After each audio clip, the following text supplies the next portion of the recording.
Hi, you're listening to the Love and Money podcast. Today we're going to talk about COVID 19 and how the government responds to it. So, the government has invested $15 billion towards global COVID 19 response. So, I find that interesting that they have $15 billion to begin with, and they've used it as a response to this COVID pandemic $15 billion. So I think that's interesting because there are other people that could use billions of dollars, like the people that are suffering from crime right now, get rid of crime, help the homeless people. So anyway, they have $15 billion to give away to for the global COVID-19 response.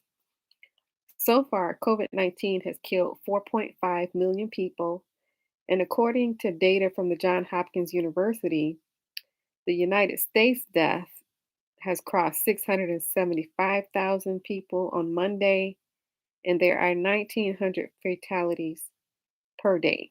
So this has surpassed the 1918 influenza outbreak. So they just had a gathering of the 76th United Nations General Assembly. The United Nations met, and the United Nations is composed of a 193 member body. Because of the pandemic, the leaders they delivered recorded remarks instead of showing up personally, but they developed a partnership, and this new security partnership will be between the United States, the UK, and Australia. So at this United Nations gathering, Joe Biden, he defended his decision to end America's war in Afghanistan, saying that it will allow the United States to focus on the COVID pandemic, climate change, and China. So there are rising tensions happening with China and the NATO alliance itself.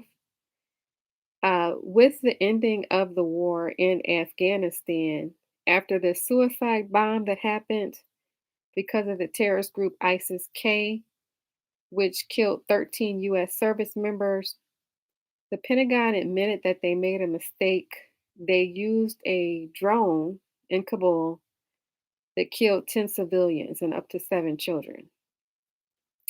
So, Joe Biden, like I said again, he's defending his decision to end the war in Afghanistan, saying that he can use his efforts now towards the COVID pandemic, climate change, and China. So they withdrew the 3,000 troops from Afghanistan and the Taliban took over. So all of this happened very recently, like August 15th. And so now the clear focus is, like I said before, the COVID pandemic, climate change, and China. So the new security partnership is with the United States, the UK, and Australia. They just developed this new security partnership, and it's specifically aimed at countering China's military buildup. So China has a very strong military buildup, and China is ready to fight. And so the United States, they are aware of that. And so they developed a partnership with the United States, the UK, and Australia. And the whole goal is aimed at countering China's military buildup. Also, they're noticing that Beijing is ignoring certain rules on trade and security and defense and labor and human rights. So they are switching their attention from Afghanistan to China. So, with this partnership, the US, the UK, and Australia, they left the French out. And the French president, is not liking this partnership because it does not include them. So, this is what is going on as far as the government and their role in this COVID-19 response. Um, like I said, they invested $15 billion towards the global COVID-19 response. They have the data on how many people died. They're willing to put all of their money and the effort toward the pandemic. And then they are also preparing for the next pandemic. So,